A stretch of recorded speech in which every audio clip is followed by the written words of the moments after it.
ਉੱਚ ਨੱਚਾਵੇਂ ਨੱਚਾਂਗੇ ਗਾਵਾਂਗੇ, ਬਾਦਸ਼ਾਹ ਜਲਾਲੇ ਸਾਡੇ विच आया है। अपने हाथों को उठाओ, थैंक यू जीसस। और खुदा बाप से कहो, परमेश्वर आज इस पवित्र दिन में खुदावन, मैं सिर्फ डालियों के साथ ही नहीं, अपनी ज़िंदगी के पवित्रताई से, अपनी डेडिकेशन, समर्पण से भी तेरा स्वागत करता हूँ। मेरे हृदय में आए, मुझे छुएं। अपने दोनों हाथों को उठाएं और रिसीव करें खुदावंद की ब्लेसिंग्स को।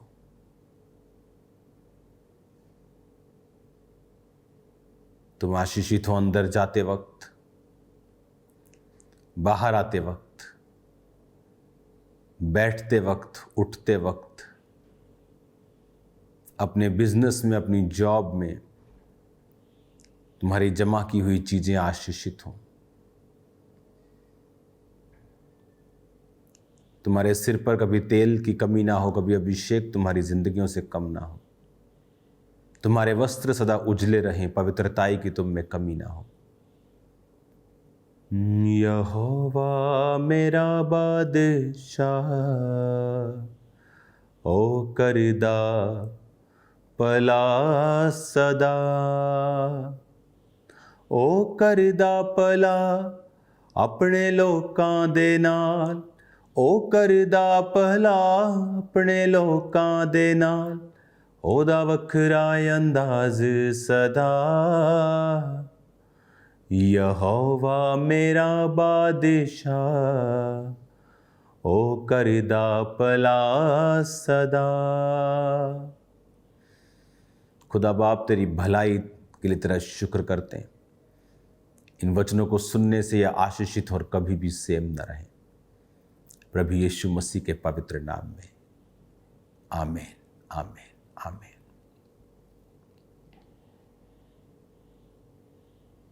Hallelujah. God bless you all.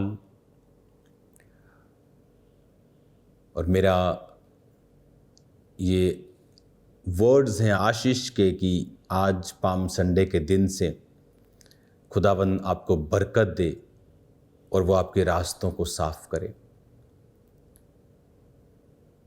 आज जब मैं वर्ड आपको दे रहा हूं, मेरी प्रार्थना है मेरी स्पिरिट में कि आप इन मीटिंग्स को जब अटेंड कर रहे हैं, इन मीटिंग्स के बाद आप बहुत बड़े बदलाव को देखेंगे, चेंज को देखेंगे, बरकतों को अपनी लाइफ के ऊपर आता हुआ देखेंगे। मेरी प्रार्थना है कि आप फेवर को पाएंगे। इन मीटिंग्स में आप प्रभु के बड़े कामों को देखेंगे अपनी लाइफ में होते हुए। और बहुत से ऐसे प्रभु के बड़े काम होते हैं जो नज़र नहीं आते दूसरे को, जो आपकी लाइफ में हो रहा होता है। एक हीलिंग नज़र आ जाती, लेकिन कई बार बहुत बड़े बड़े काम आपकी लाइफ में प्रभु करता है जो नज़र नहीं आते, लेकिन आप उन्हें होता हुआ देखेंगे। हालेलुया। आज जब हम इस वचन को पढ़ रहे हैं, पाम संडे के वर्ड को, मरकुस 11 उसका 1 आयत, यरूशलेम के निकट जैतून पहाड़ पर बैतफगे और बैतनिया के पास जब वो आए, उन्होंने चेलों को दो कहकर भेजा, सामने के गांव में जाओ, वहां पहुंचकर एक गधी का बच्चा जिस पर कोई नहीं चढ़ा बंधा हुआ तुम्हें मिलेगा। बाइबल कहती वो लादू के बच्चे पे आया, गधी के बच्चे पर आया। जब राजा लोग घोड़े पर आते थे तो युद्ध की घोषणा करते थे। जब कोई गधी पे आता था, गधे पे आता था, तो उसका मतलब शांति होता था। हम लोग कई बार मजाक में बोलते तू गधा है क्या, और हमें ये नहीं मालूम कि गधा कोई मूर्ख जानवर नहीं है। गधा मूर्ख नहीं है। जिस पांडा को आप पिक्चर्स में हीरो बनता हुआ देखते हो, वो डम मूर्ख जानवरों में आता है, गधा मूर्ख जानवरों में नहीं आता। गधी का जो दूध है वो सबसे महंगा बिकता है अगर आप स्टडी करेंगे तो। हालेलुया। लेकिन ये बड़ा अब्यूज किया हुआ जानवर लगता है। लेकिन ऐसा है नहीं है। बाइबल कहती जब राजा लोग गधी पे आते थे तो इसका मतलब होता था कि ये शांति का लड़ने के लिए नहीं आए। तो परमेश्वर ने गधी के बच्चे को ही क्यों चुना? क्योंकि वो कह रहा था कि तुम जो राजा समझ रहे हो मुझे, क्योंकि वचन कहता है फरीसी इस बात से चिंतित थे कि सारा जगत इसके पीछे हो गया है। जबकि प्रभु को वोट्स लेने से कोई मतलब नहीं था, उसको इस दुनिया का सरकार बदले उसे कोई मतलब नहीं था। बाइबल कहती जब बड़े बड़े मिरेकल्स प्रभु ने किए और बड़े बड़े जब खाना परमेश्वर खिलाते थे हज़ारों लोगों को 5 रोटियों 2 मछलियों से, 2 बार ऐसा किया, एक बार 5000 को खिलाया, एक बार 4000 को खिलाया, तो वचन कहता है कि उसे राजा बनाने के लिए लोग पकड़ना चाहते थे। जब यीशु मसीह को मालूम होता था कि ये मुझे राजा बनाने के लिए पकड़ना चाहते हैं, क्योंकि उन्हें लगता था कि ये ऐसा जन है जो अपनी प्रजा को खाना दे सकता है, ये ऐसा जन है जो अपने प्रजा को चंगा कर सकता है, ये ऐसा जन है जो अपने प्रजा को खाने का इंतज़ाम कर सकता है, रोटी दे सकता है, ये अपने प्रजा को सुख दे सकता है, मुर्दे ज़िंदा कर सकता है। There is no one better than him as a king. हम इसे चाहते हैं कि ये राजा बने। लेकिन जब यीशु मसीह को मालूम होता था कि ये मुझे पॉलिटिकली यूज़ करना चाहते हैं, तो वचन कहता है कि वो वहाँ से निकल जाया करते थे और प्रार्थना में पहाड़ों पर चले जाया करते थे। क्योंकि यीशु मसीह का राज, वो कहता मेरा पृथ्वी का नहीं, मेरा स्वर्ग का राज्य है। मैं स्वर्ग के राज्य को पृथ्वी पर स्थापित करने आया हूँ। छोटा करने की कोशिश कर रहे थे परमेश्वर को कि क्रिश्चियन लोग बढ़ जाएंगे, ये अपनी वोट बैंक चाहते हैं। परमेश्वर नहीं चाहता, परमेश्वर नहीं चाहता। बहुत लोग सोचते हैं कि इज़राइल जो हमला करता है फिलिस्तियों के ऊपर, लोग बच्चे वहाँ मरते हैं कि प्रभु की इच्छा है। प्रभु की इच्छा ये नहीं है, प्रभु की इच्छा ये नहीं है। वो नहीं चाहता कोई मरे, शैतान चाहता है। परमेश्वर का वचन कहता है अपने दुश्मनों को माफ़ करना, लो स्पिरिट रखना, दीन स्पिरिट रखना, नुकसान ना पहुंचाने वाली, कबूतर के समान बनना, सांप के समान बनना बचने के लिए, कबूतर के समान बनना हार्मलेस होने के लिए। हालेलुया। तो वचन कहता है कि जब यीशु मसीह आ रहे थे गधी के बच्चे पे, यानी वो शांति का समाचार देने के लिए आ रहे थे। आज आप देखें बहुत से अमीर लोगों के घरों में शांति नहीं, रिचेस्ट लोगों के घरों में शांति नहीं, परिवारों में इतनी उनके भसड़ मची है, खराब हुआ पड़ा सब कुछ। मैं आपको बता नहीं सकता क्या हालत हुई पड़ी है उन लोगों की जो लोगों के लिए आइडल्स हैं। लेकिन अगर आप उनके घरों में एक झलक मारेंगे तो आपके अपने घर आपको ज़्यादा अच्छे लगेंगे। इतना मुश्किल है उनके परिवारों को सरवाइव करना, अंदर इतनी फाइट्स हैं उनके कि वो सिर्फ दुनिया के सामने ही बस सेलिब्रिटी हैं। तो इसका मतलब क्या है? इसका मतलब यह है कि उनकी लाइफ में अगर जीसस नहीं है, पीस नहीं है। वो गधी के बच्चे पे आया कि वो कहता मैं शांति का समाचार देने के लिए आया हूँ। तेरे परिवार में शांति नहीं, मैं तेरे परिवार में शांति को लेके आऊँगा। तेरे बिजनेस में सफलता नहीं, मैं तुझे सफलता दूंगा, मैं शांति दूंगा। हर चीज़ में तेरी ज़िंदगी में शांति होगी, मैं वो शांति तुझे दूंगा। मैं शांति का राजकुमार हूँ। लेकिन आज जब हम डालियों से तो उसका स्वागत करते हैं, लेकिन हमारे हृदय उसका स्वागत करने के लिए तैयार नहीं है। अगर इनमें पाप है, व्यभिचार है, चोरियां हैं, चकारियां हैं, चलाकियां हैं, चुगलियां हैं, निंदाएं हैं, तो आपके हृदय में या तो शैतान रह सकता है या परमेश्वर रह सकता है। अगर आप अपने हृदय में परमेश्वर को एक्सेप्ट करना चाहते हैं तो अपने हृदय को खाली करें और उसे कहें प्रभु मेरे जीवन में आ, पाप रहित उसे करें। अपने आप को समर्पण करते हुए प्रार्थना में, फास्टिंग में एक धर्मी जीवन, क्रिश्चियन जीवन जीते हुए प्रभु को पुकारें। फिर देखिए वो आपकी लाइफ में क्या करता है। जब प्रभु यीशु मसीह उस घर में थे जहाँ दाखरस कम हो गया था, शादी वाले घर में, तो वहाँ बेइज्जती होनी थी, लेकिन जीसस वहाँ थे तो वहाँ इज्जत हुई। कहते वाह तूने अच्छा दाखरस अब तक रख छोड़ा था, वाह मज़ा आ गया। अगर वो अपना एफर्ट लगाते तो क्या करते? साथ वाले गांव में जाते, किसी शॉप में जाते, दुकान में जाते, 2-4 घंटे लगते, क्योंकि इमरजेंसी थी, अब कोई तैयारी तो थी नहीं, इतने में बारात चली जाती। बहुत से लोग दुखी हो जाते, निराश हो जाते कि अब लेट हो गए। मान लो आप खाना खा रहे हैं, आपने खाना खा लिया, आप खाना खा रहे, खाते खाते सब्जियां ख़त्म हो गई, थोड़ी सी एक सब्जी ख़त्म, 4 सब्जियां, उनमें से 3 सब्जियां ही ख़त्म हो गई। अब आप ये थोड़ी करेंगे चलो बाद में खाते, अब खा रहे हैं, आपको चल ले आया यार एक सब्जी से खाते हैं। जब आपने खा लिया तो बाद में बोले कि 3 सब्जियां और आगे, आप नहीं खा पाते। जब बाद में दाखरस आता तो क्या होता, वो लेट होता, क्योंकि इंसान का एफर्ट था, लेकिन वहाँ प्रभु ने एफर्ट किया और पानी के भरे हुए मटकों में दाखरस पैदा कर दिया। यही मैं कह रहा हूँ, जब प्रभु यीशु आपके जीवन में होंगे तो वो प्लान करेंगे, मास्टर प्लानर है वो, मास्टर प्लान करेंगे वो आपकी लाइफ में। बड़े बड़े अच्छे अच्छे देशों में जाओ, प्लेन से आपको घर दिखेगा जैसे किसी ने प्लेन से उसको एग्जीक्यूट किया होता है कि पूरा परफेक्ट, एक एक घर, एक फिर लाइन, ये सीधी सीधी। और कई देश ऐसे आप ऊपर से देखेंगे, नीचे देखेंगे, आपको लगेगा कचरा पड़ा हुआ है। आप प्लेन से नीचे देखेंगे, आपको लगेगा कचरा पड़ा हुआ है, इतना खराब लगेगा आपको। लेकिन कई देश आपको, आप प्लेन से देखेंगे, ऐसा लगेगा किसी ने जैसे बड़ी ही सीधी लाइनें मारी हुई हैं। तो परमेश्वर प्लानर है, वो आपकी लाइफ को सीधा करेगा। आप नहीं कर सकते, ना तो बल से, ना शक्ति से, बल्कि उसकी आत्मा के द्वारा। लेकिन जब आप प्रभु को अपना जीवन देते हैं, आपकी लाइफ में वो होता है, आपको नहीं मालूम कहाँ कब किस चीज़ की। उस मैरिज में जानबूझ के तो उन्होंने दाखरस कम नहीं किया होगा, मे बी कुछ गलती हो गई, मिस कैलकुलेशन हो गई। तो बहुत सी सिचुएशंस आपकी लाइफ में होती हैं, कई बार आप नहीं चाहते लेकिन आप उन सिचुएशन में फंस जाते हैं, कई फैमिली की वजह से, किसी की वजह से, किसी की मिस्टेक की वजह से। और वहाँ पर आपकी अपनी ताकत आपको नहीं निकाल सकती, कई बार आपको परमेश्वर निकालता है। लेकिन अगर वो आपके जीवन में हो ही ना, अगर उस घर में यीशु मसीह होते ही ना, अगर वो उस घर में उनको न्योता ही ना मिला होता, वो आते ही ना, तो जिस घर में वो थे ही नहीं, मिरेकल कैसे होता।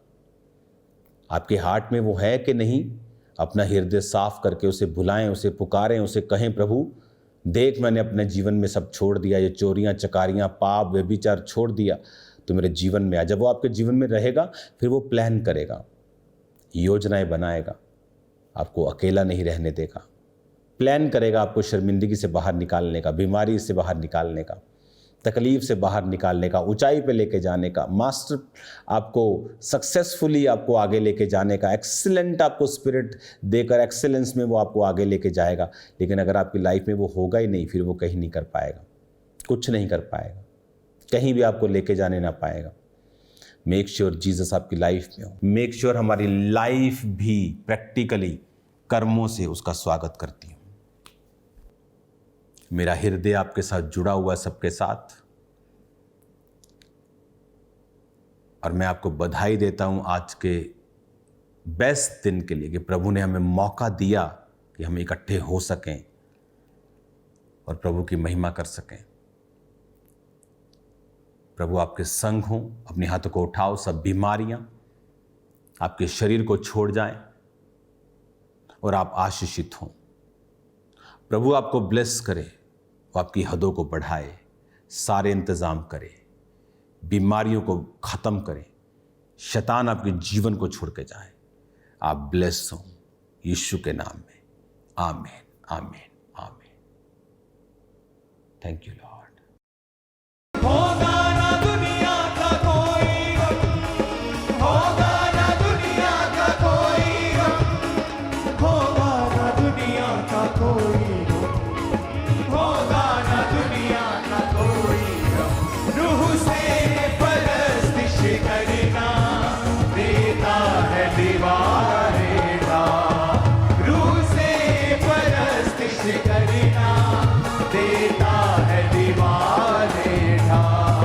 फतेह आके मारो ना रे, फतेह आके मारो ना रे, हाथों पर उठा के तारीफ यहोवा की करो जी आवाज के साथ, तारीफ यहोवा की करो जी आवाज के साथ। सारी दीवारें ढह जाएंगी, उसने कहा।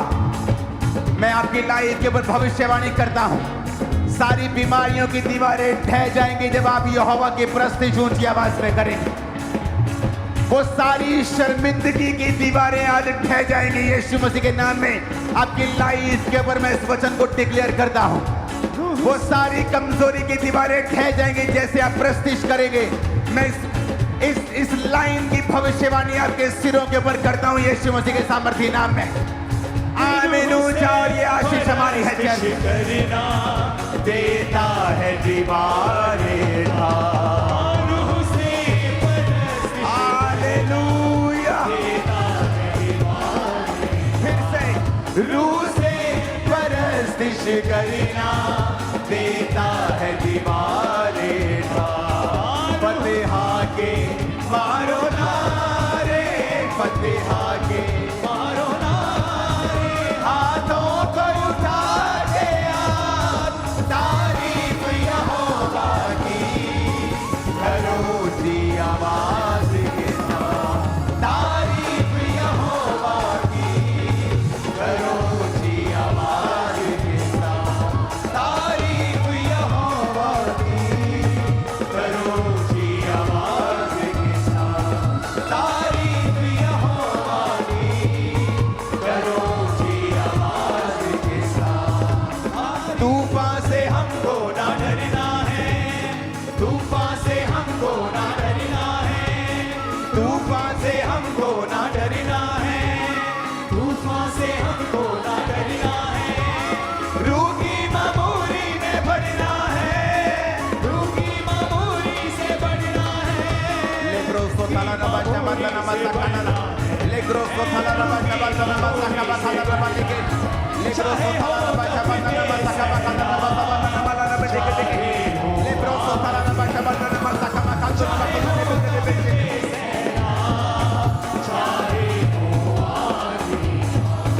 फतेहा के मारो नारे, फतेहा के मारो नारे, हाथों को उठा के आज तारीफ यहोवा की करो जी आवाज के साथ, तारीफ यहोवा की करो जी आवाज के साथ, तारीफ यहोवा की करो जी आवाज के साथ। इस प्रार्थना को, इस वर्शिप को करते ही शैतान की सारी पकड़ तुम्हारी जिंदगी से छूट जाए और तुम्हारे शरीर शैतान की आत्माओं से आजाद हो जाए और सारे बंधन टूट जाए यीशु मसीह के सामर्थी नाम में, और सब प्रकार के शैतानी बंधन टूट जाए यीशु के नाम में।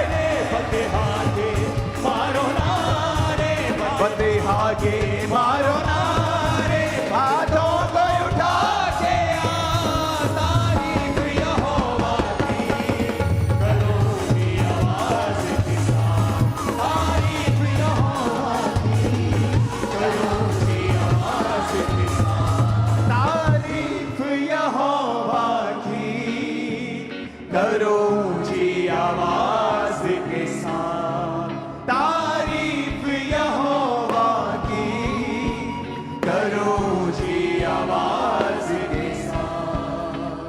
भटकों को रास्ते पे लाना है, भटकों को रास्ते पे लाना है, पैगाम अंजील सुनाना है, पैगाम अंजील सुनाना है, पैगाम अंजील सुनाना है, पैगाम अंजील सुनाना है। देती राहत दिल को इसमें लिखी हर बात, देती राहत दिल को इसमें लिखी हर बात। जो परमेश्वर ने तुम्हारे लिए ग्रेटर लाइफ रखी है, बेस्ट लाइफ रखी है, उसको देखने के लिए मेरी प्रार्थना है तुम सबके स्पिरिचुअल आईज आज परमेश्वर मेरी बात को, मेरी प्रार्थना और मेरी विनती को सुने और तुम्हारी सबकी वो आत्मिक आंखें खुल जाएं आज यीशु मसीह के सामर्थी नाम में। वॉलंटियर से लेके, टीम से लेके, क्वायर से लेके, बिलीवर से लेके, पास्टर से लेके, मेरी प्रार्थना है जो ग्रेटर लाइफ परमेश्वर ने हमारे लिए रखी है और शैतान पाप के पर्दे से उसे हमें छुपा के रखता है, आज मेरी प्रार्थना है कि वो यीशु मसीह के नाम में आपकी स्पिरिचुअल आईज ओपन हो और आप परमेश्वर की दिखाई हुई चीजों को देख सकें इन जीसस नेम। पाप के सारे पर्दे, पाप की सारी रुकावटें, वो उलझाने वाला पाप, वो हर एक वस्तु आपकी जिंदगियों से आज परमेश्वर की ग्रेस की तरह उखाड़ के फेंक दी जाए। हर वो आत्मा जो आपके जीवन में परमेश्वर की ओर से नहीं है, आज आपकी जिंदगी को छोड़ के जाती रहे। By fire, by power, in Jesus name, आमीन हो जाए। बरकत हमारी है चर्च, धुल जाए उसके बरकत हमारी है। मैंने कहा आमीन हो जा।